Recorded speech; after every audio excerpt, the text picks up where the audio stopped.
Hello everyone, मेरा नाम है गार्गी मिश्रा और हम तैयारी कर रहे हैं बिहार लाइब्रेरियन 2025 के। कल हमारा डे 4 था और आज हमारा डे 5 है। डे 4 में हमने शुरुआत की थी पुस्तकालय वर्गीकरण की, उसके कुछ कॉन्सेप्ट्स को जाना था और इसी कड़ी में वर्गीकरण के कौन कौन से प्रकार हैं और आज हम सीसी पर चर्चा करेंगे। तो चलिए बढ़ते हैं डे 5 की तरफ। सीसी पढ़ाने से पहले मैं आपको वर्गीकरण के कौन कौन से प्रकार हैं ये बता देती हूँ, उन्हें किनके द्वारा उसका प्रतिपादन किया गया था और वह कौन से ईस्वी में आए थे। तो ये आप नोट डाउन कर लीजिएगा, फिर हम आगे चल के वर्गीकरण पढ़ेंगे। इधर लिखिएगा क्लासिफिकेशन कोड। क्लासिफिकेशन मैं बड़ा लिख देती हूँ, बहुत लोगों को पढ़ने में दिक्कत होती है।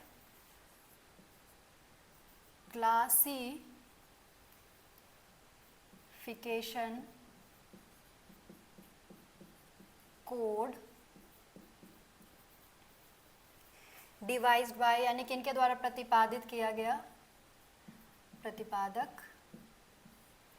क्लासिफिकेशन कोड को आप वर्गीकरण पद्धति भी लिख सकते हैं, तो यहाँ लिख लीजिए वर्गीकरण पद्धति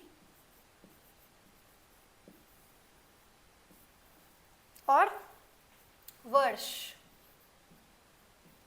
सबसे पहले है DDC, Dewey decimal classification. First है ड्यूई डेसिमल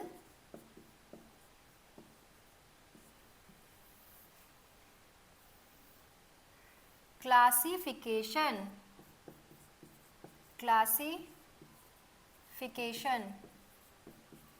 जिसको हम शॉर्ट में DDC भी कहते हैं। यह मेलविल ड्यूई के द्वारा दिया गया था 1876 ईस्वी में। Melvil Dewey 1876, 1876। इसके बाद है एक्सपेंसिव क्लासिफिकेशन। एक्सपेंसिव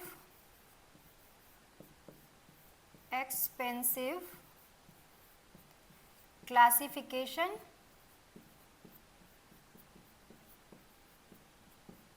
ये दिया गया था CA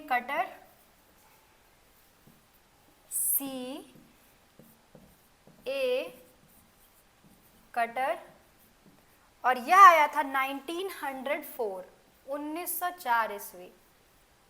मैंने बताया था मेलविल ड्यूई को पुस्तकालय विज्ञान का जनक कहा जाता है और भारत में रंगनाथन साहब को।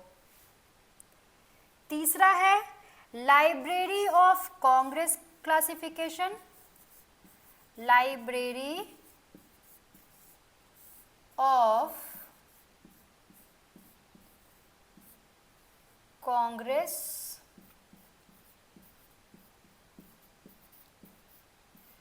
क्लासिफिकेशन।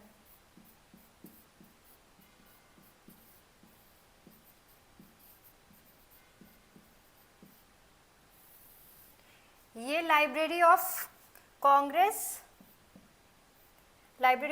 को मैं LC लिख देती हूँ, CM हैंसन दोनों द्वारा मिलकर दिया गया था, CM हैंसन। ये एक्सपेंसिव क्लासिफिकेशन का थोड़ा आप लोग सही कर लीजिएगा, ये 1904 नहीं है एक्सपेंसिव क्लासिफिकेशन, ये है 1891, 1891 है, गलती से मैंने 1904 लिख दिया था और 1904 है लाइब्रेरी ऑफ कांग्रेस क्लासिफिकेशन का। एक्सपेंसिव का आप लोग सुधार कर लीजिए, 1904 नहीं 1891 है। इसका आप स्क्रीनशॉट्स ले लीजिए, फिर हम आगे बढ़ते हैं।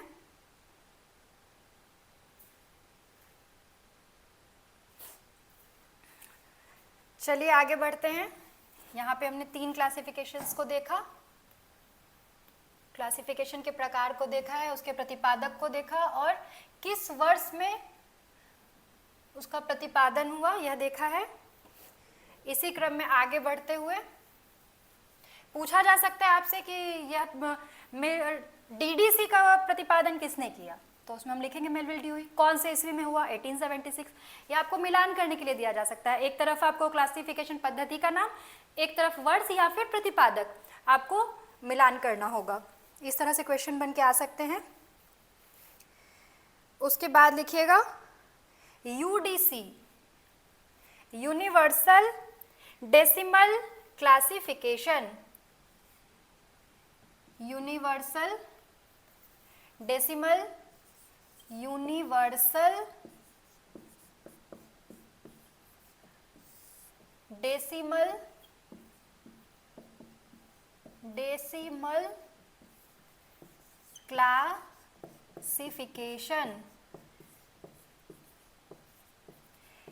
यह किसके, ये पॉल ऑटलेट, पॉल ऑटलेट,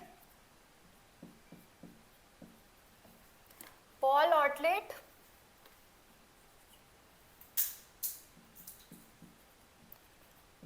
पॉल ऑटलेट और हेनरी डी ला फाउंटेन, हेनरी डी ला फाउंटेन 1905 में किया गया था। पॉल ऑटलेट और हेनरी डी ला फाउंटेन, यूनिवर्सल डेसिमल क्लासिफिकेशन। उसके बाद है सब्जेक्ट क्लासिफिकेशन, सब्जेक्ट क्लासिफिकेशन। इसमें से हम डीडीसी और सीसी के बारे में विस्तार से अध्ययन करेंगे और बाद बाकी का आप बस प्रतिपादक और वर्ष याद रख लीजिए। Subject classification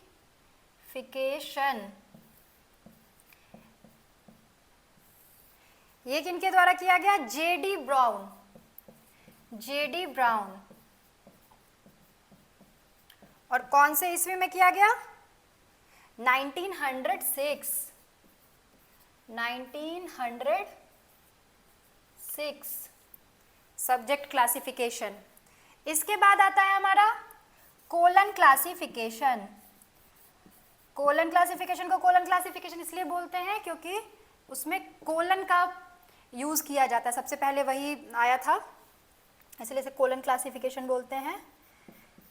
colon classification Ranganathan साहब द्वारा दिया गया था ये, और कब दिया गया था, 1933। SR रंगनाथन 1933 ईस्वी में यह आया था। आप इसका स्क्रीनशॉट्स ले लीजिए, फिर आगे बढ़ेंगे। इसके बाद हम चलते हैं कोलन क्लासिफिकेशन के बाद bibliographic classification. Bibliographic classification, bibliographic classification कब आया और किसके द्वारा प्रतिपादित किया गया, नोट करिएगा। Bibliographic, bibliographic, bibliographic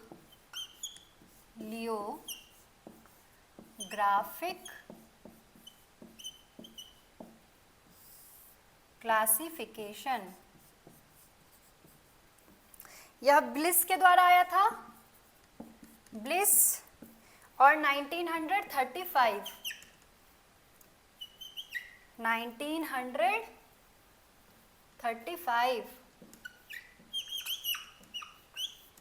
1935। इसके बाद Riders international classification, Riders international, Riders international, international classification ये किनके द्वारा आया था, FM राइडर्स, FM राइडर्स, और ये 1961 ईस्वी में आया, 1961 ईस्वी में। और इसके बाद broad system of ordering, broad system of ordering, ordering यह आया था ब्रॉड ने इसका प्रतिपादन किया था और कब? 1978 ईस्वी में। 1978 आप स्क्रीनशॉट्स ले लीजिए। 1978 स्क्रीनशॉट्स ले लीजिए आप। तो ये हमने देखा पुस्तकालय विज्ञान में वर्गीकरण पद्धति के अंतर्गत विभिन्न प्रकार के वर्गीकरण के प्रकार को हमने देखा। और अब हम शुरू करते हैं कोलन क्लासिफिकेशन।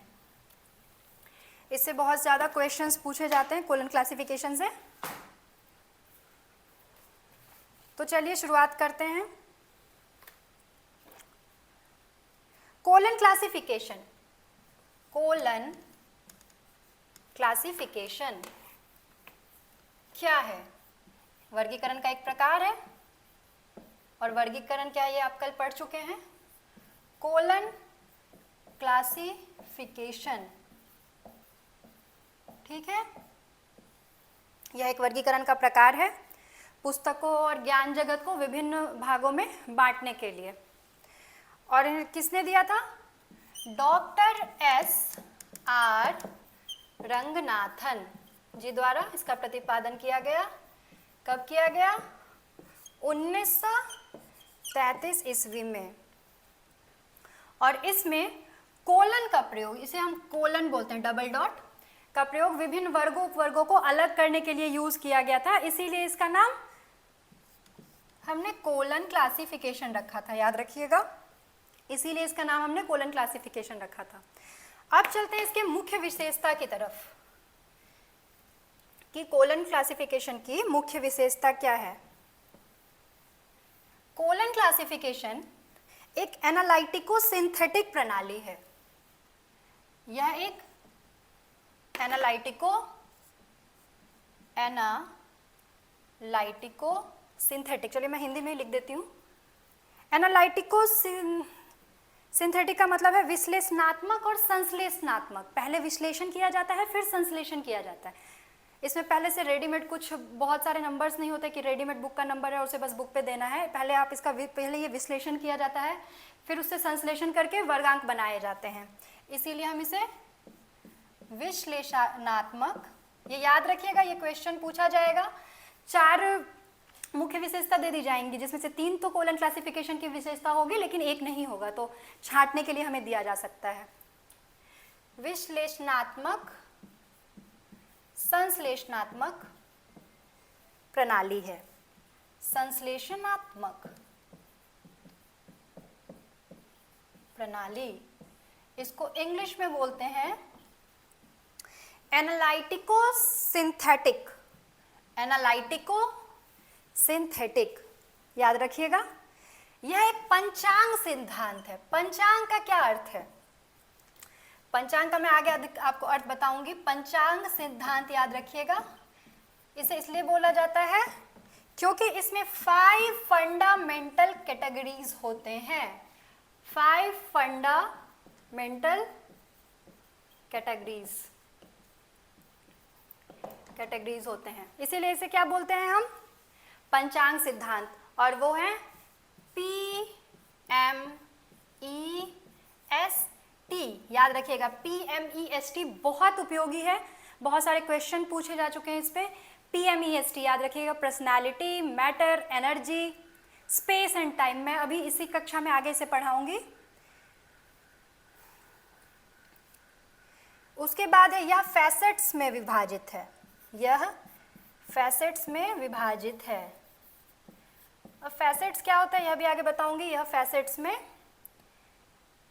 विभाजित है,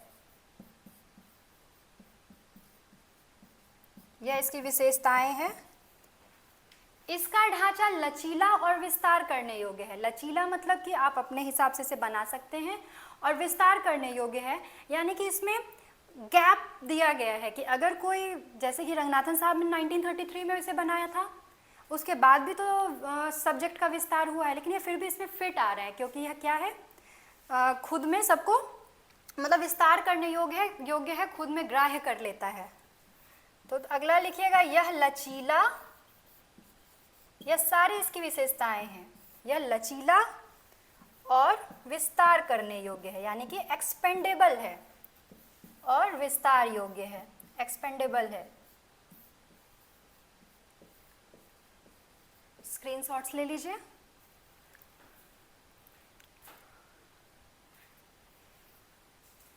आगे बढ़ते हैं। इसमें डिवाइसेस और आइसोलेट्स होते हैं, याद रखिएगा। डिवाइसेस होते हैं, आइसोलेट्स होते हैं, और ये सब की चर्चा हम करेंगे बारी बारी से। इसमें हेल्पफुल, ये याद रखिएगा, इसमें सहायक अनुक्रम के सिद्धांत का पालन होता है। सहायक अनुक्रम के सिद्धांत का पालन होता है, हेल्पफुल सीक्वेंस का, हेल्पफुल सीक्वेंस का सहायक अनुक्रम का सिद्धांत का पालन होता है। सहायक अनुक्रम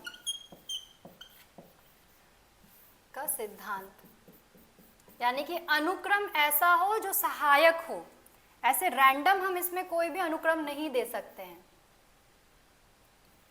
सहायक अनुक्रम का सिद्धांत, यह प्रणाली वर्णनात्मक है, मतलब इसमें पूरा वर्णन करके ऐसे बस रेडीमेड नंबर्स नहीं दिए हैं, पूरा वर्णन किया गया है बाकायदा। इसमें आपने अगर कभी कोलन क्लासिफिकेशन की बुक देखी होगी, 6th एडिशन रंगनाथन साहब की, कभी पढ़ा होगा तो आप उसको देख पाएंगे, जान पाएंगे। यह वर्णनात्मक एवं व्यवस्थित है, व्यवस्थित है।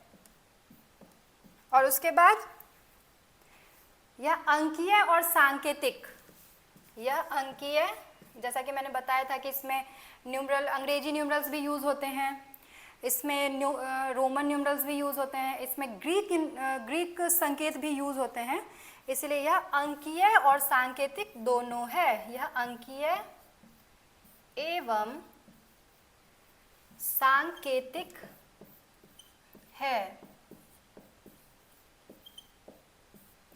याद रखिएगा, यह अंकीय एवं सांकेतिक है। स्क्रीनशॉट्स ले लीजिए।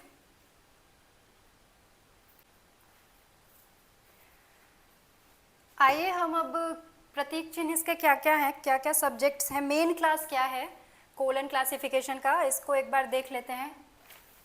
टोटल 42 वर्गों में बांटा गया है कोलन क्लासिफिकेशन को, याद रखिएगा। इसमें से लिखते जाइए, इधर मैं लिखूंगी नोटेशन, इस साइड में लिखूंगी नोटेशन, और यहां लिखूंगी मेन क्लास, ठीक है, मेन क्लास। तो सबसे पहले आता है ए,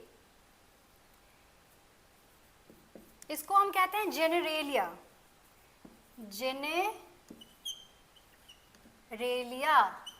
इसमें बहुत सारे सब्जेक्ट्स आते हैं।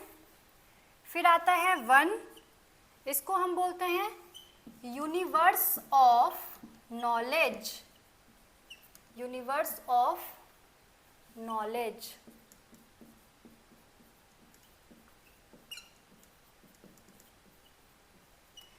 फिर आता है 2, जिसको हम कहते हैं लाइब्रेरी साइंस, ये मेन क्लास है, यानी कि सब्जेक्ट्स हैं इसके, लाइब्रेरी साइंस। आगे एग्जाम्पल में और क्लियर होता जाएगा आपको, अभी आप बस ये देखते जाइए कि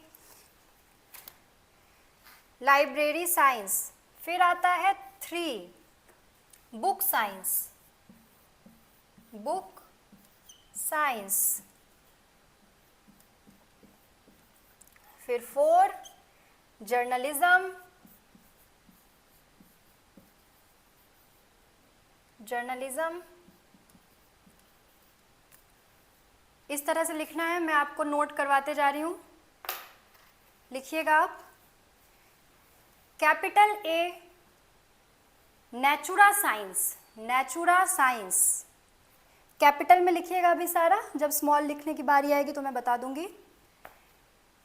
B mathematics, B mathematics. C physics, C physics, D engineering, D engineering, E chemistry, E chemistry, F technology, F technology, G biology, G biology, H geology, H geology। और H के बाद रुकिएगा थोड़ा सा, H के बाद आता है H Z, ऐसे लिखना है H Z। ये है माइनिंग, माइनिंग। देखिए कितनी खूबसूरती के साथ इन्होंने आगे आने वाले विषयों के लिए जगह छोड़ा था। H के बाद Z जो है माइनिंग। आगे बढ़े, I botany, I botany, J agriculture, सारा अभी कैपिटल लेटर्स में ही चल रहा है, कैपिटल अल्फाबेट्स हैं। J agriculture, K zoology, K zoology, K Z, जैसे HZ लिखा था आपने वैसे ही लिखना है आपको KZ। ये क्या है? Animal husbandry, animal husbandry. Animal husbandry क्या होता है? जहाँ पे पशुओं की, पालतू पशुओं की देखभाल होती है, उनसे उत्पाद लेने के लिए animal husbandry. L medicine, L medicine, LZ, L के बाद लिखिएगा LZ। फार्माकोग्नोसी, फार्मा का ये नंबर है। M से useful art, M useful art, M से लिखिएगा यूजफुल आर्ट। उसके बाद आपको लिखना है डेल्टा, डेल्टा एक ट्राइंगल का शेप होता है, इसे डेल्टा बोलते हैं। Spiritual experience, spiritual experience delta, यह भी एक मेन क्लास है। Spiritual experience.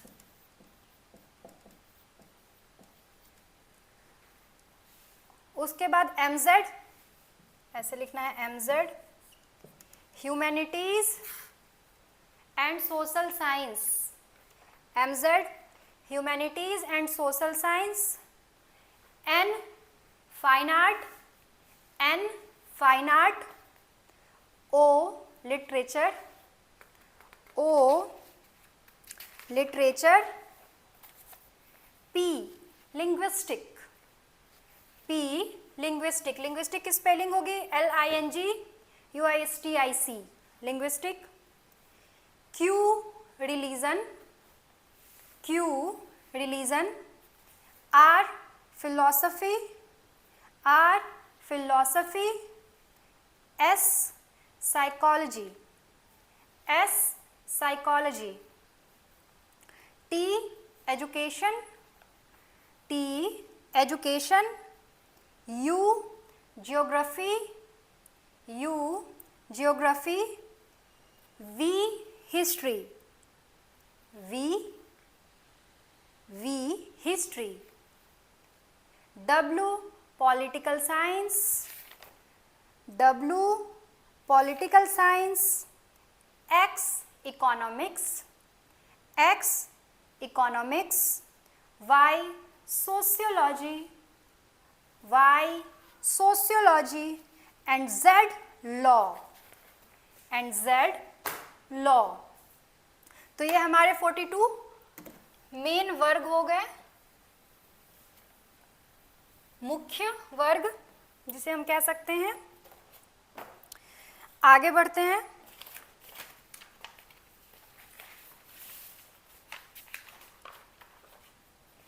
अब हम आते हैं फंडामेंटल कैटेगरीज क्या होते हैं, जो मैंने आपको बताया था PMEST। फंडामेंटल कैटेगरीज, फंडामेंटल, लिखते जाइएगा, फंडामेंटल कैटेगरीज।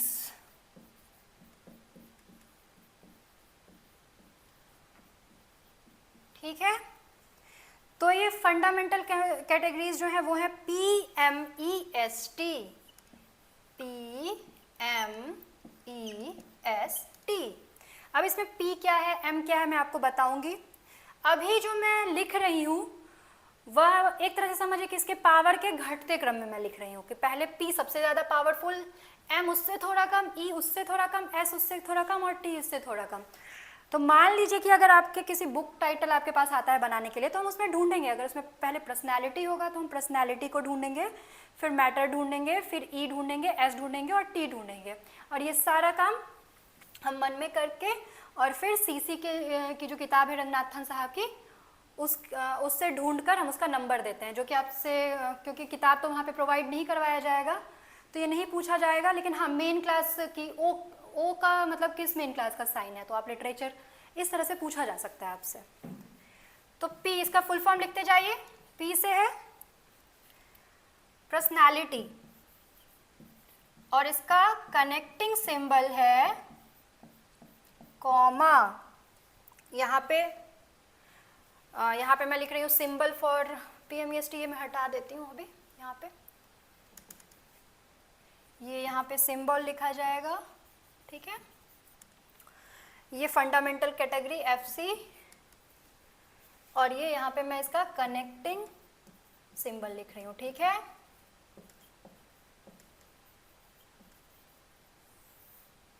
आपसे एग्जाम में पूछा जा सकता है कि पर्सनालिटी को किस कनेक्टिंग चिन्ह के द्वारा जोड़ा जाता है, तो ये आपको याद रखना होगा। तो पर्सनालिटी का कनेक्टिंग सिंबल है कॉमा। कॉमा मैं लिख देती हूँ बड़ा कर, इंग्लिश में भी लिख देती हूँ ताकि ये समझ आए आपको, ये है कॉमा।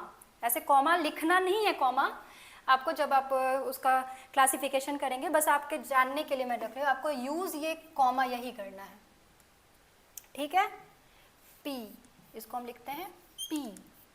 अब आता है M, M for matter, M for matter, और ये है सेमीकोलन, एक बिंदु और नीचे उसके साथ लगा हुआ कॉमा जिसे हम कहते हैं सेमीकोलन। ओके, कोई दिक्कत? सेमीकोलन M को जोड़ने के लिए, मैटर को जोड़ने के लिए। फिर आता है E, E से एनर्जी, E से एनर्जी, एनर्जी को हम जोड़ते हैं कॉलन से, जिसके नाम पे इसका नाम है कोलन क्लासिफिकेशन। इसको हम कहते हैं डबल डॉट में होता है यह, इसे हम कहते हैं कॉलन। ठीक है, नोट कर लीजिएगा, स्क्रीनशॉट्स ले लीजिए आप इसका। PME पर्सनालिटी, मैटर, एनर्जी, जिसे हम जोड़ते हैं कॉमा, सेमीकोलन एंड कॉलन से। ओके,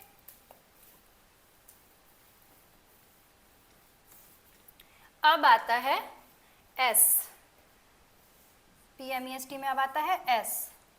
S का अर्थ है स्पेस, स्पेस मतलब स्थान, स्पेस मतलब स्थान, और इसे हम जोड़ते हैं डॉट, किससे? डॉट से। ठीक है, स्पेस को जोड़ते हैं डॉट से।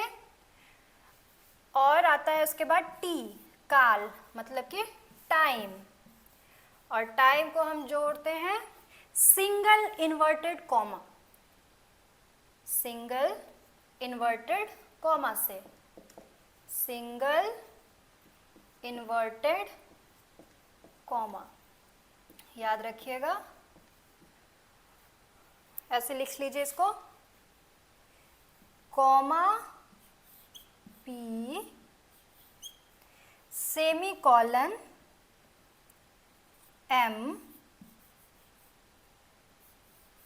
कोलन E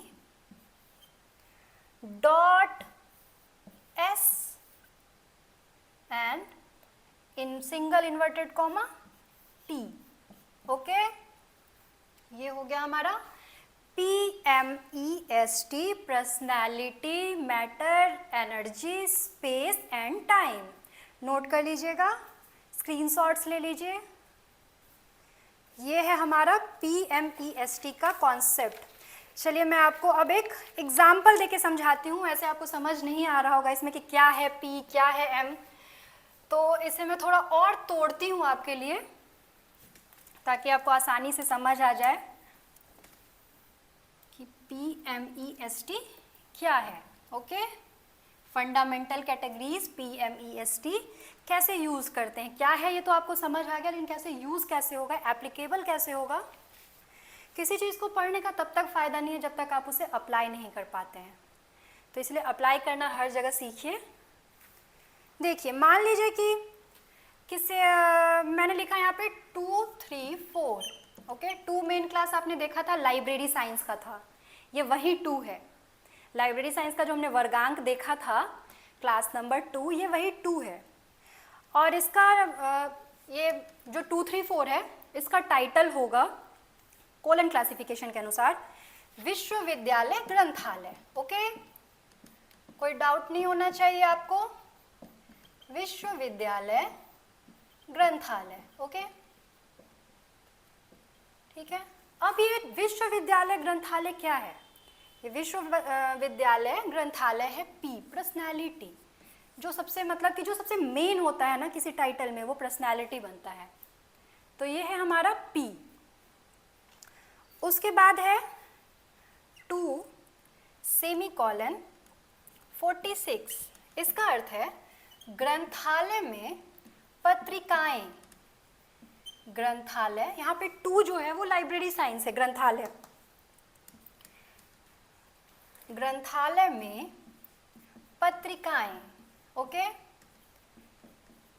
ये क्या है यहाँ पे? ये है मैटर, ये है यहाँ पे मैटर, पत्रिकाएं जो है वो है मैटर। उसके बाद है सूचीकरण 2:55, इसका अर्थ है सूचीकरण यानी एनर्जी, यानी काम हो रहा है। क्या सूचीकरण क्या है? काम है, एनर्जी है ये सूचीकरण। ये हमारा क्या है? E। ओके, एनर्जी, डॉट से आपने पता लगा लिया, ये जैसे ही डॉट है तो आपको समझ आ जाना चाहिए कि अच्छा ये एनर्जी का है, ये तो ये क्या है? तो मैटर का है। उसके बाद 2.2.44, यह है भारतीय ग्रंथालय। भारतीय ग्रंथालय, भारत यहाँ पे क्या है? स्थान है, तो इसीलिए ये क्या हो जाएगा? सोचिए, थोड़ा दिमाग पे जोर डालिए। हाँ बिल्कुल सही, भारतीय ग्रंथालय ये हो जाएगा आपका स्पेस, स्थान। ठीक है।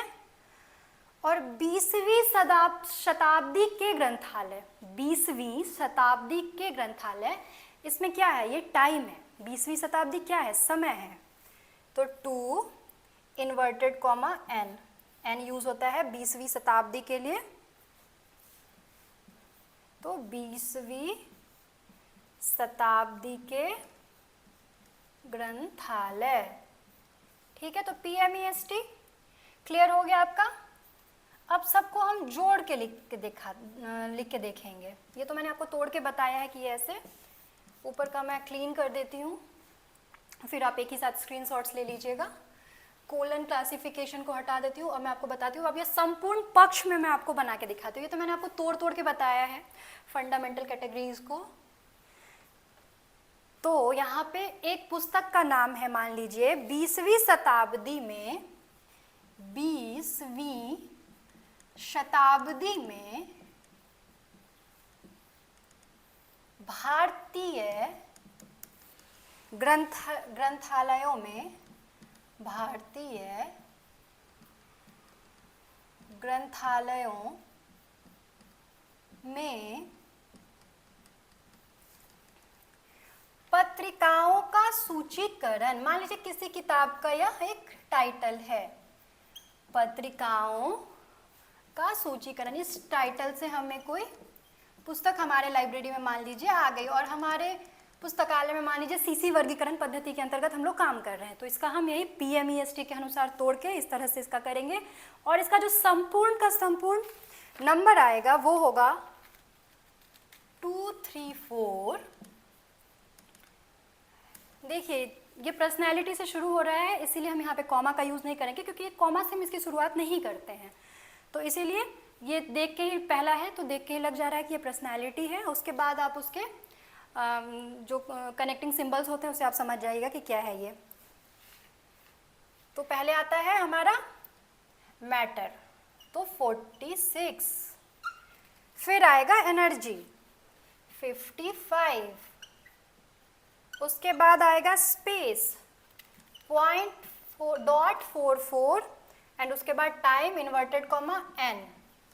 तो ये हमारा पूरा का पूरा सीसी के अनुसार इसका वर्गीकरण हो गया। देख लीजिए 2 यहाँ पे मेन क्लास हो गया लाइब्रेरी साइंस के लिए, ठीक है। 3, 4 विश्वविद्यालय के लिए आ गया, उसके बाद हमने लगाया मैटर के लिए सेमीकोलन 46 पत्रिकाएं, ग्रंथालय में पत्रिकाएं। उसके बाद एनर्जी काम क्या हो रहा है 55 सूचीकरण, उसके बाद .44 स्पेस यानी भारत, और उसके बाद 20वीं शताब्दी एन यहाँ पे 20वीं शताब्दी। तो इस एक उदाहरण से आप PMEST का पूरा कॉन्सेप्ट समझ गए होंगे, मैं आशा करती हूँ। आप स्क्रीनशॉट्स ले लीजिए। 20वीं शताब्दी में भारतीय ग्रंथालयों में पत्रिकाओं का सूचीकरण 234 semicolon 46:55.44 inverted comma n PMEST। अब आपको PMEST से रिलेटेड कोई भी क्वेश्चन आ जाए आप उसका आसानी से उत्तर कर सकते हैं, क्योंकि अब आपको सिर्फ PMEST याद करने की जरूरत नहीं है। PMEST में एक्चुअली क्या होता है आपको पता है, बहुत ही आसान है। Personality, matter, energy, space and time, PMEST और वो 5 फंडामेंटल जो मैंने शुरू में बताया था, लॉ बताया था मैंने, वो एकदम याद रखिएगा, ठीक है। अब हम लोग आते हैं पक्ष, फैसेट। चलिए हम फैसेट को समझें थोड़ा सा कि फैसेट क्या होता है, ठीक है। पक्ष, फैसेट। देखिए फैसेट क्या होता है कि प्रत्येक विषय जो है उसको हम बांटने के लिए एक आधार रखते हैं, ठीक है, कि चलो हम इसको इस बेसिस पे बांटेंगे। आधार मतलब कि चलो हम इस विशेषता के अनुसार ना इस चीज़ को बांट लेंगे। मान लीजिए कि मैं एग्जांपल के लिए दे रही हूँ कि मान लीजिए कपड़े हैं, मेरा मेन क्लास कपड़ा है, ठीक है, और कपड़े में मैंने सोचा कि अच्छा चलो ये शर्ट है, ये पैंट है, तो एक मैंने आधार रखा उसके लिए, ठीक है। तो वो शर्ट पैंट वगैरह क्या हुई, उसकी विशेषता हुई, और जब वो एक पूरा श्रृंखला बन जाता है तो उसे हम कहते हैं पक्ष। यानी कि शर्ट और पैंट वगैरह जो भी एक, अगर कपड़ा एक मेन क्लास है तो उसके अंदर फिर जब वो शर्ट को मैंने एक रखा, फिर इसी के नीचे पैंट को रखा, तो ये हमारा क्या बनता जाता है, ये पक्ष बनता जाता है हमारा। तो पक्ष समझ गए कि पक्ष क्या होता है, इसे हम फैसेट बोलते हैं, ठीक है। इसे हम क्या कहते हैं, फैसेट। और एक जो कोई प्रलेख होता है उसके विषय वस्तु में बहुत सारी चीज़ें ना समाहित होती हैं, ठीक है, और उसी को विभाजित करने के लिए और श्रेणीबद्ध करने के लिए हमने क्या किया, फैसेट एनालिसिस। फैसेट एनालिसिस के बारे में हम पढ़ते हैं, ठीक है। तो वो क्यों किया जाता है, विभिन्न पक्षों के बारे में जानने के लिए, ठीक है। फैसेट एनालिसिस से ये भी पता चलता है कि किसी विषय की जो संरचना है वह किस किस विशेषता के आधार पे की गई है। कोई जो अगर विषय है तो उसमें क्या क्या चीज़ विशेष है जिसके आधार पर वो पूरा का पूरा जो है विषय वो संरचनात्मक रूप में आया है। और इसीलिए बस हम इसे फैसेट एनालिसिस को हम बस कॉलन क्लासिफिकेशन में नहीं यूज़ करते, इसे हम किसी भी क्लासिफिकेशन में यूज़ कर सकते हैं, याद रखिएगा, किसी भी प्रकार के क्लासिफिकेशन में हम लोग इसको यूज़ कर सकते हैं, ठीक है। अब हम चलते हैं अभिधारणा। अभिधारणा क्या होता है, बहुत बार आपने सुना होगा अभिधारणा, पोस्टुलेशन या पोस्टुलेट्स। पोस्टुलेट्स क्या होते हैं? ठीक है, पोस्टुलेट्स होते हैं कि जो चीज़ ना हम मान लेते हैं, या तो हम मान लेते हैं कि ये सत्य है, या तो हम मान लेते हैं कि वो असत्य है। ठीक है, तो जो भी चीज़ हम मान लेते हैं उसे हम कहते हैं पोस्टुलेट्स। यानी कि अभिधारणा का शाब्दिक अर्थ है कि अपनी धारणा बनाना, कल्पना करना। ठीक है, अथवा मान लेना कि ये सत्य है और ये चीज़ असत्य है, उसे हम कहते हैं पोस्टुलेट्स। ठीक है, आगे चलिएगा। वर्गीकरण के लिए अभिधारणाएं दी थी रंगनाथन साहब ने, और ये कहाँ आई थी? 1967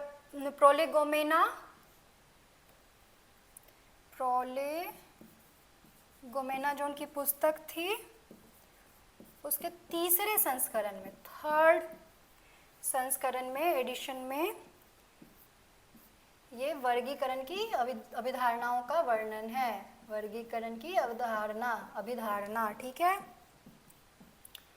उसी में ये फंडामेंटल कैटेगरीज के बारे में बताया गया है, जो मैंने अभी आपको बताया, फंडामेंटल कैटेगरीज, ये भी एक अभिधारणा है, मान लिया गया है। फंडामेंटल कैटेगरीज यह भी एक अभिधारणा है। ठीक है, मूल पक्ष की अभिधारणा, जो मैंने अभी आपको पक्ष बताया, वो भी एक अभिधारणा है, मान लिया गया है कि ये पक्ष है। मूल पक्ष की अभिधारणा। एकल पक्ष की अभिधारणा आइसोलेट्स क्या है ये मैं बताऊंगी आपको। आइसोलेट्स, चलो अभी ही बता देती हूँ।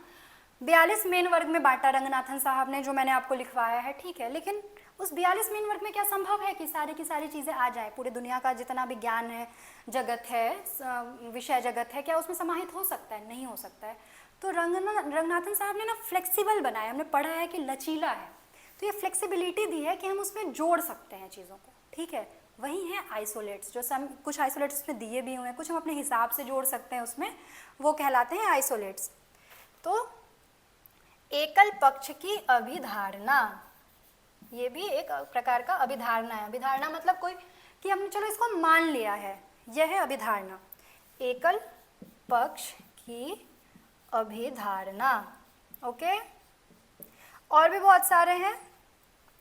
स्तर की अभिधारणा, पोस्टुलेट ऑफ लेवल, जो हमने PMEST पढ़ा है, उसमें भी राउंड्स होते हैं, एनर्जी P में, M में, E में, लेवल्स होते हैं, तो वो अभी आपको इतना जानने की ज़रूरत नहीं है, बस आप जानिए। ठीक है, इसका आप स्क्रीनशॉट्स लीजिए। फंडामेंटल कैटेगरीज की अभिधारणा, मूल पक्ष की अभिधारणा, एकल पक्ष की अभिधारणा। ठीक है, इसके बाद हम पढ़ेंगे पक्ष अनुक्रम के सिद्धांत। पक्ष अनुक्रम के सिद्धांत, प्रिंसिपल ऑफ फैसेट सीक्वेंस। पक्ष अनुक्रम के सिद्धांत, इसमें एक होता है सबसे फर्स्ट, बहुत सारे हैं, जो मेन आपको जानना है वो मैं बता देती हूँ। बहुत सारे पोस्टुलेट्स हैं, बहुत सारी अभिधारणाएं हैं, बहुत सारे सिद्धांत हैं। मेन आप याद रखिएगा। भित्ति चित्र, भित्ति चित्र का सिद्धांत। भित्ति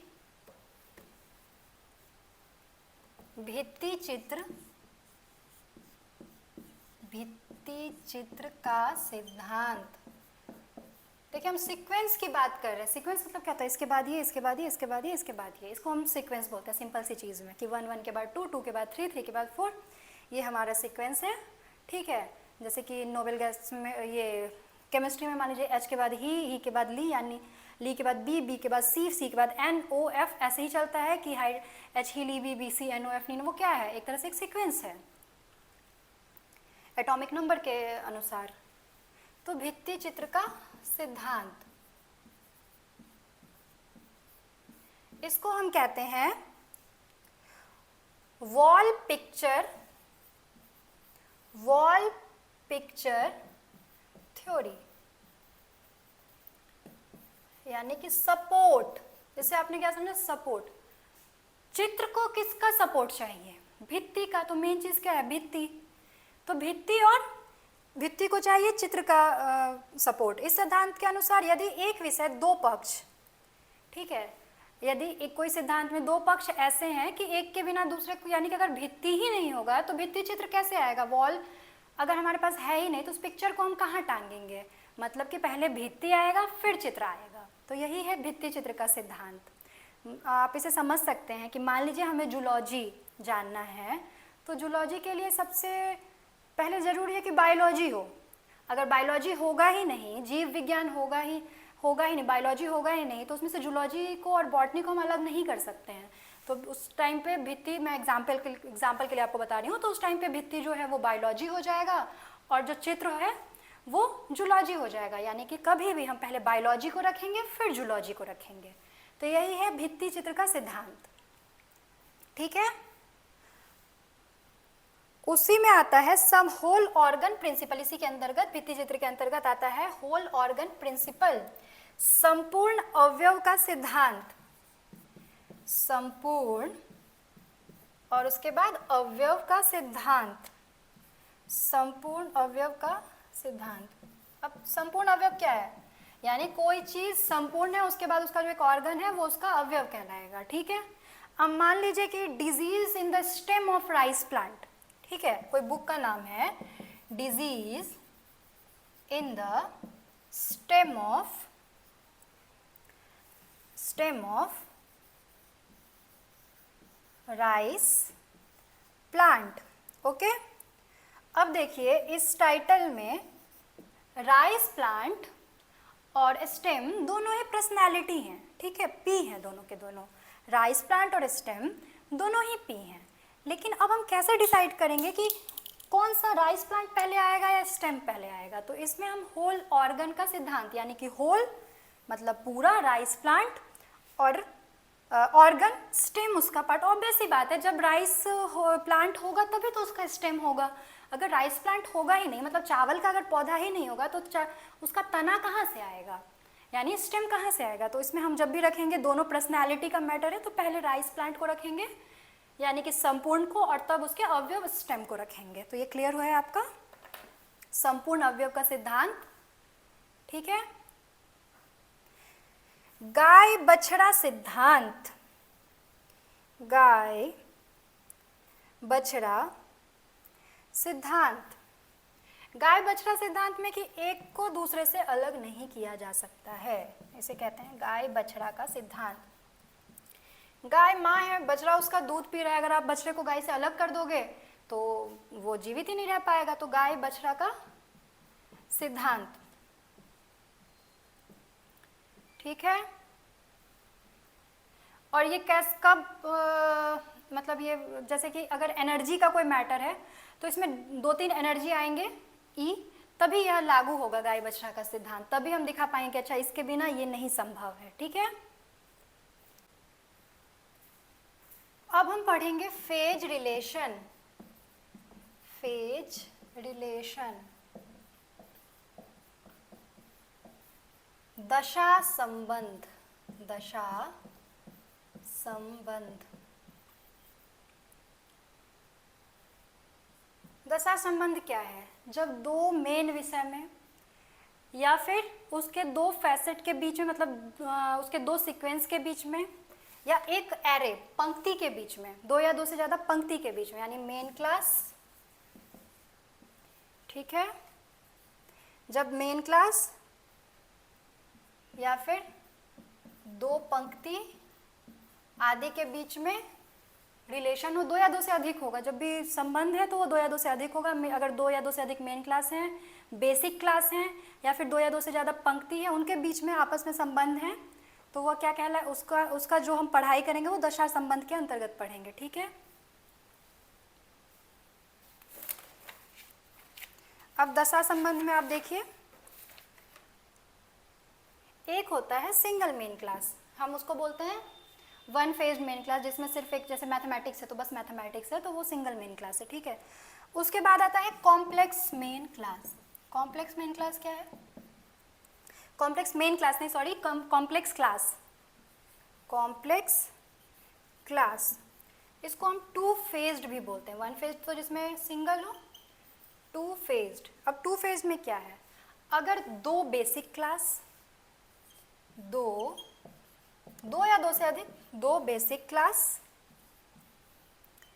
ठीक है, या दो कंपाउंड क्लास यानी मिले हुए क्लासेस, या दो कंपाउंड क्लास, या फिर एक बेसिक क्लास और एक कंपाउंड क्लास के बीच में अगर संबंध हो तो वो कॉम्प्लेक्स क्लास कहलाता है। और दशा संबंध में हम इसी के बारे में पढ़ेंगे, कॉम्प्लेक्स क्लास का। टू फेज्ड, अगर दो बेसिक क्लास आपस में कनेक्टेड हो या दो कंपाउंड क्लास हो या एक बेसिक एक कंपाउंड हो तो वो कॉम्प्लेक्स क्लास कहलाएगा, टू फेज्ड कहलाएगा। ठीक है,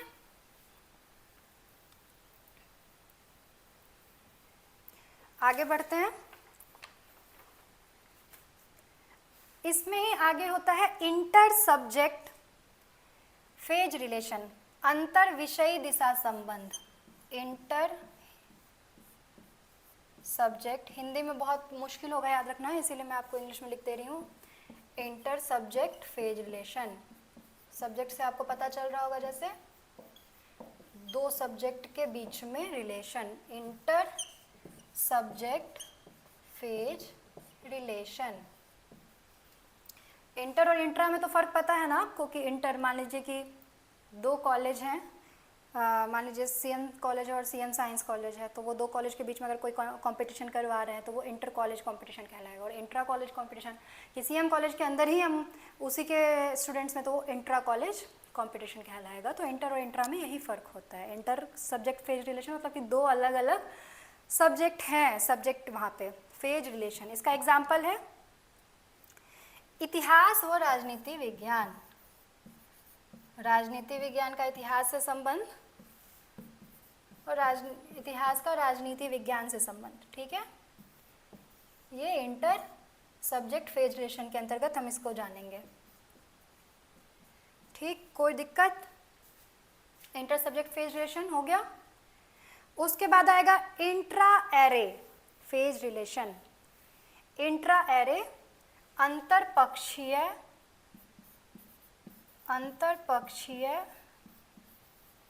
फेज इंट्रा रिलेशन, दशा संबंध।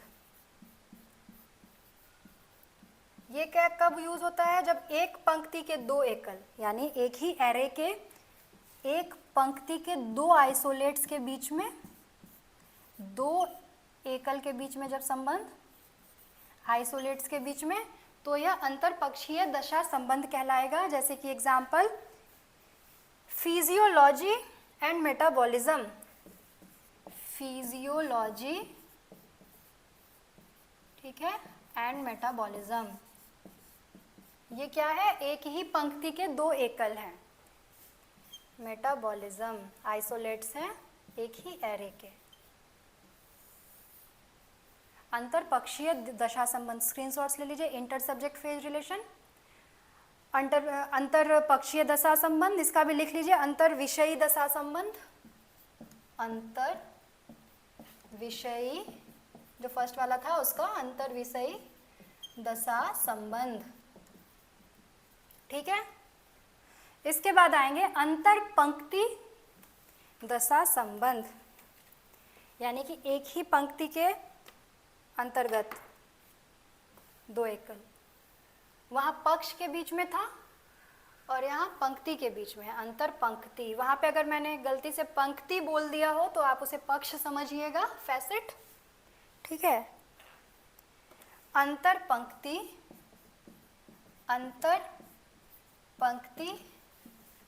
दशा संबंध। इसका एक टेबल है, वो मैं आपको लिखवा दूंगी, वो याद रखिएगा।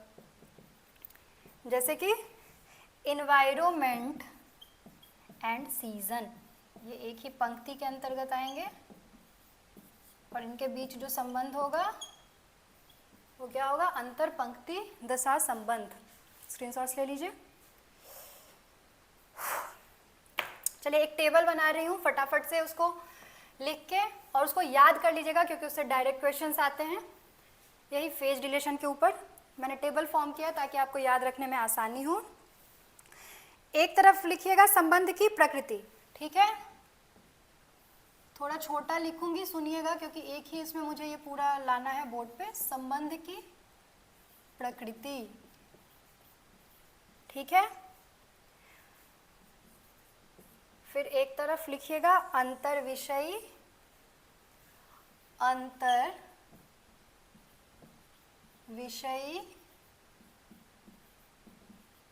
ठीक है। फिर अंतरपक्ष, अंतरपक्ष ऐसे ही चार्ट बना लीजिएगा। और फिर उसके बाद अंतरपंक्ति, जो भी हमने तीनों पढ़ा वो, ठीक है। अब संबंध की प्रकृति कैसी होती है देखिए। सबसे पहला होता है सामान्य, जनरल, सामान्य संबंध, नॉर्मल रिलेशन जिसको हम बोल सकते हैं जनरल, ठीक है। तो जब जनरल रिलेशन होगा तो अंतर विषयी के लिए हम कनेक्टिंग, हाँ एक चीज और, पक्ष संबंध को हम कनेक्टिंग सिंबल जीरो, जीरो याद रखिएगा, इससे हम दर्शाते हैं जीरो, ठीक है। अगर मान लीजिए ए और बी में ऐसे, हम ऐसे लिखेंगे इसको पक्ष के लिए, ठीक है। तो अंतर विषयी के लिए जो सामान्य के जनरल के लिए हम इसको लिखेंगे स्मॉल ए, ये सारा स्मॉल ए होगा। पक्ष के लिए लिखेंगे स्मॉल जे और पंक्ति के लिए लिखेंगे स्मॉल टी, ठीक है। कोई दिक्कत? कोई दिक्कत नहीं होनी चाहिए आपको इसमें, सामान्य के लिए। उसके बाद चलते हैं उन्मुख, बायस, उन्मुख, बायस मतलब होता है झुकाव, उन्मुखता बायस की। जैसे मैं दो लोग हैं, उनमें से किसी एक के प्रति ज़्यादा झुकाव रख रही हूँ तो मैं बायस्ड हूँ, ठीक है, उसको बोलते हैं बायस। इसके लिए अंतर विषयी में बी, पक्ष में स्मॉल के, सब स्मॉल में होगा, और अंतर पंक्ति में यू, याद रखिएगा। फिर आएगा तुलनात्मक पक्ष संबंध, तुलनात्मक, कंपैरिजन, यानी कि दो चीज़ों में, अगर मेरे पास दो बच्चे पढ़ रहे हैं तो मैं दोनों में तुलना कर रही हूँ, तो वो तुलनात्मक आ जाएगा दशा संबंध। तुलनात्मक, अगर मैंने दशा की जगह पक्ष बोला तो आप उसे दशा समझिएगा। इसमें आता है small c, small m and small v, ठीक है, तुलनात्मक। फिर आएगा विभेद, डिफरेंस, डिफरेंस, ठीक है, डिफरेंस। इसका है small d, small n and small डब्ल्यू, विभेद। फिर आएगा उपकरण, टूल। अब उपकरण का मतलब समझिए, ठीक है। उपकरण का क्या अर्थ है? जब एक विषय का अनुप्रयोग, यानी एक विषय को अप्लाई किया जाता है दूसरे विषय को पढ़ने के लिए, जब हम एक विषय को दूसरे विषय को पढ़ने के लिए जब हम उसका यूज़ करते हैं, मान लीजिए कि हम इकोनॉमिक्स को पढ़ने के लिए मैथ्स का यूज़ कर रहे हैं, तो ये टूल कहलाएगा, ठीक है, टूल दशा संबंध कहलाएगा। जब उपकरण के यूज़ में एक विषय को समझने के लिए दूसरे विषय का यूज़ करते हैं तो इसका होगा small A, small P and small x, ठीक है। उसके बाद आएगा प्रभाव, इन्फ्लुएंस, कि क्या प्रभाव, प्रभाव आप लोग सब लोग जान ही रहे होंगे, इन्फ्लुएंस की क्या प्रभावित कर रहा है। Small g, small r, small y, आप इसका स्क्रीनशॉट्स ले लीजिए। सामान्य, उन्मुख, तुलनात्मक, विभेद, उपकरण, प्रभाव, जनरल, बायस, कंपैरिजन, डिफरेंस, टूल, इन्फ्लुएंस। अंतर विषयी में, अंतर पक्ष में और अंतर पंक्ति में कैसे, अगर मान लीजिए आपसे क्वेश्चन पूछा जाए कि कोलन क्लासिफिकेशन के अंदर बी क्या दिखाता है, स्मॉल बी, तो सीधा लिखना है उन्मुख संबंध की प्रकृति दिखाता है, ठीक है। एम क्या दिखाता है, तो अंतर पक्ष के अंदर तुलनात्मक संबंध की प्रकृति दिखाता है। इस तरह से आपको क्वेश्चन पूछा जाएगा। अरे ये नहीं मिटाना था, चलिए कोई नहीं। अब चलिए अब हम थोड़ा एग्जाम्पल किसी भी एक पक्ष का इसमें देख लेते हैं ताकि चीज़ें और क्लियर हो जाए। चीज़ों को और क्लियर करने के लिए हम थोड़ा एग्जाम्पल देख लेते हैं। जैसे जनरल के लिए, ठीक है, मैं इंग्लिश में लिख रही हूँ, पहले हिंदी लिख चुकी हूँ सबका, जनरल के लिए, ठीक है। भौतिक और रसायन विज्ञान, नोट करते जाइए जल्दी जल्दी, भौतिक और रसायन विज्ञान, ठीक है। अब भौतिक और रसायन विज्ञान, तो इसको हम कैसे लिखेंगे? सी मैंने आपको शुरू में ही लिखवाया था, सिंबल सी कनेक्टिंग, अभी बताया मैंने कि दशा संबंध को किससे जोड़ते हैं, स्मॉल करियर होता है इसका, इसे 0 लिखना है, स्मॉल ओ बोलते हैं शायद इसको। और बायस का क्या होता है, सॉरी क्या बोलते हैं उसको, जनरल का क्या होता है, स्मॉल ए और ई, रसायन शास्त्र का ई, ठीक है। तो जनरल को हम ऐसे लिखेंगे, जैसे ही आप ऐसे देखोगे समझ जाना ये दशा संबंध से आया हुआ क्वेश्चन है, इतना टफ पूछेगा नहीं बट फिर भी। बायस, बायस के लिए क्या करना है, जैसे अभियांत्रिकीय गणित, अभियांत्रिकीय का मतलब होता है इंजीनियरिंग, याद रखिएगा, गणित। तो बायस का सिंबल जैसे हमने पढ़ लिया बी, ठीक है, गणित, career small b, D for engineering, तो बी और डी ये हो गया। थर्ड तुलनात्मक का कंपैरिजन,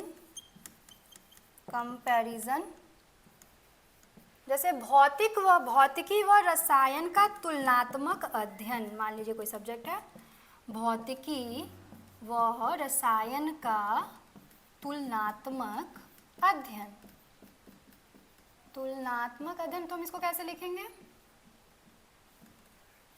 इसको हम लिखेंगे सी करियर स्मॉल सी ई, ठीक है। ये समझ रहे हैं ना, सी हम मैंने अभी मेन क्लास का आपको लिखवाया था, वो सी और ई वही है, ये करियर है, और ये स्मॉल सी अभी जनरल बायस सबका जो मैंने सिंबल बताया है वो है। उसके बाद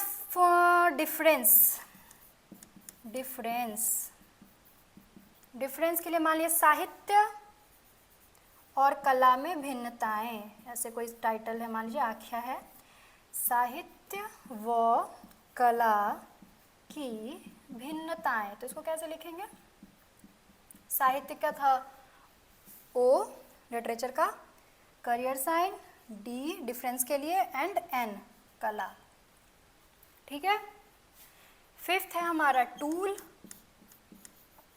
मान लीजिए अर्थशास्त्र में गणित का अनुप्रयोग, अर्थशास्त्र में गणित का अनुप्रयोग, अभी मैंने बताया ना आपको, टूल एप्लीकेशन, अर्थशास्त्र में गणित का अनुप्रयोग, इसको हम कैसे लिख सकते हैं, अभी आप खुद अब बना भी रहे होंगे, मुझे लगता है कॉपी पलट के आप देख रहे होंगे, अच्छा अर्थशास्त्र का क्या था, X, career symbol small e and capital B for mathematics, okay. Screenshots लीजिए फटाफट, एग्जाम्पल से याद रखना इजी होगा, इसलिए स्क्रीनशॉट्स ले लीजिए। और लास्ट में है प्रभावशीलता, कि क्या प्रभाव डाल रहा है, क्या इफेक्ट डाल रहा है, प्रभावशीलता, इन्फ्लुएंसिंग, ठीक है। तो इन्फ्लुएंसिंग का हम फटाफट से देख लेते हैं, प्रभावशीलता समाजशास्त्रीय अध्ययन में भौगोलिक स्थिति का प्रभाव, समाजशास्त्रीय अध्ययन में भौगोलिक स्थिति का, यानी जियो लोकेशन, जो ज्योग्राफिकल लोकेशन तो बहुत असर डालता है ये समाजशास्त्र में, भौगोलिक स्थिति का प्रभाव, मान लीजिए ये कोई हमारी आख्या है, टाइटल है भौगोलिक स्थिति का प्रभाव, ठीक है। तो ये लिखेंगे Y, career symbol G U, okay, समाजशास्त्र, भौगोलिक स्थिति, ओके। चलिए आगे बढ़ते हैं, डिवाइसेस जल्दी जल्दी में हम पढ़ लेते हैं कि मेन डिवाइसेस क्या है, किसी भी फैसेट में विषय के फोकस का निर्माण के लिए डिवाइसेस हम यूज़ करते हैं। आइसोलेट्स के निर्माण के लिए, आइसोलेट्स जो होते हैं उसके निर्माण के लिए हम कुछ युक्तियाँ यूज़ करते हैं, डिवाइसेस, ठीक है। फर्स्ट लिखिएगा कालगत युक्ति, कालगत युक्ति डिवाइसेस ऊपर लिख दीजिए, और डिवाइसेस क्या क्या है वो लिखते जाइए, सारे डिवाइसेस हैं, जो महत्वपूर्ण डिवाइसेस हैं मैं वो आपको लिखवाते जा रही हूँ। कालगत युक्ति फर्स्ट, जिसको हम क्रोनोलॉजिकल डिवाइस भी बोलते हैं, भौगोलिक युक्ति, जिसे हम ज्योग्राफिकल डिवाइस भी बोलते हैं, भौगोलिक युक्ति, ठीक है। सब्जेक्ट डिवाइस, विषय युक्ति, याद रखिएगा विषय युक्ति।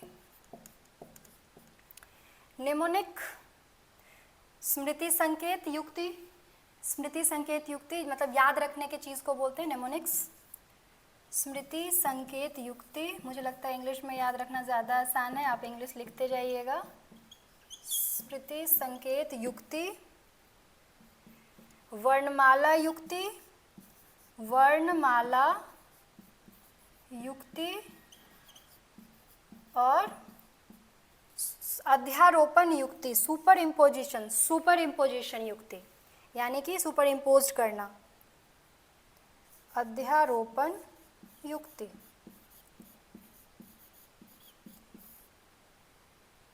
अध्यारोपण युक्ति, फटाफट से इसका इंग्लिश लिखते जाइए। क्रोनोलॉजिकल डिवाइस आगे जोड़ लीजिएगा, क्रोनोलॉजिकल, ठीक है। Geographical, geographical, subject device, subject device. Mnemonics,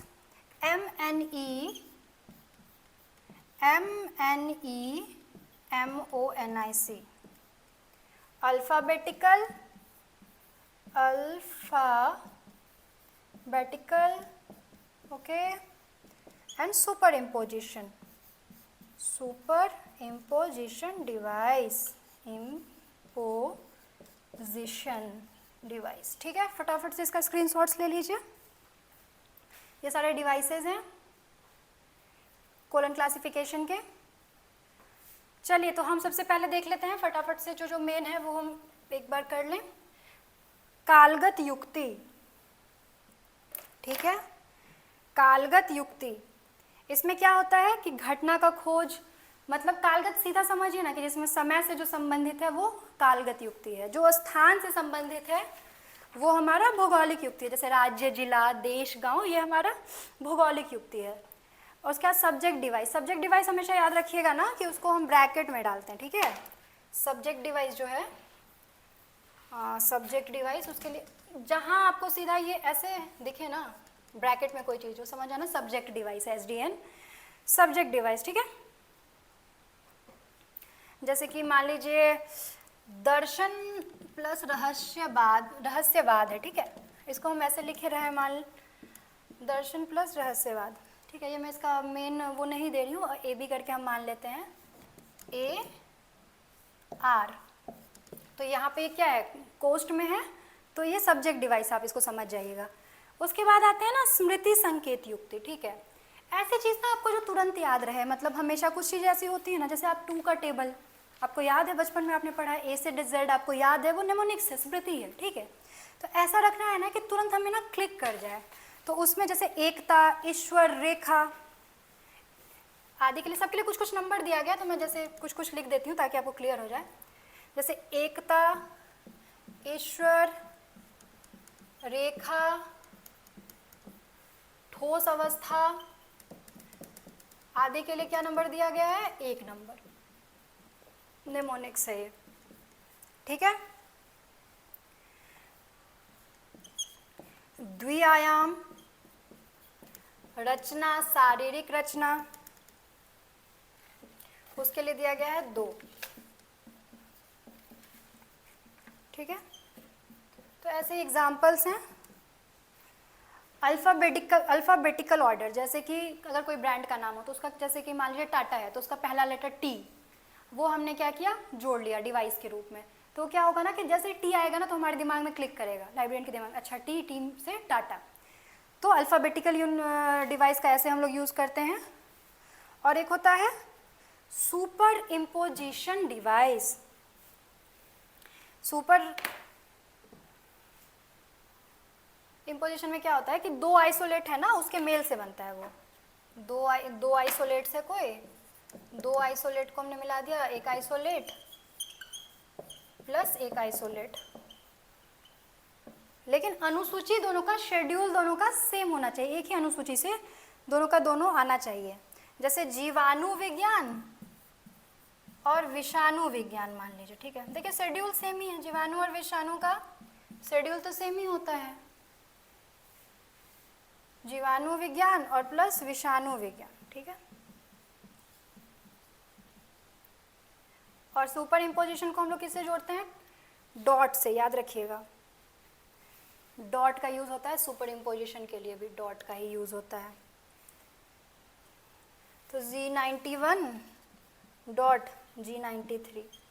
अब बोलिए कि इसको हम टाइम से कैसे अलग करेंगे, क्योंकि देखिए मेन क्लास इसमें दो अलग अलग है, ये याद रखिएगा, मेन क्लास दो अलग अलग है, ठीक है। तो हमारे आज पढ़ा कोलन क्लासिफिकेशन, जो थोड़ा बहुत अगर बाकी रह गया होगा, छूट गया होगा, मैं देख लूँगी तो कल भी पढ़ा दूँगी आपको, ठीक है। तो आप देख कि कितना ही वृहद बनाया है रंगनाथन साहब ने कोलन क्लासिफिकेशन को, कि भविष्य में भी ये हमेशा यूज़ होता रहे, इस तरह से इन्होंने बनाया है। और कोलन क्लासिफिकेशन जो है वो आत्मा है, बहुत ही अच्छी क्लासिफिकेशन स्कीम है, ठीक है। कंसिस्टेंसी को दिखाता है, फ्लेक्सिबिलिटी को दर्शाता है। तो आशा करती हूँ कि आपको कोलन क्लासिफिकेशन की ये कक्षा पसंद आई होगी। धन्यवाद, रिवाइज करते रहिए।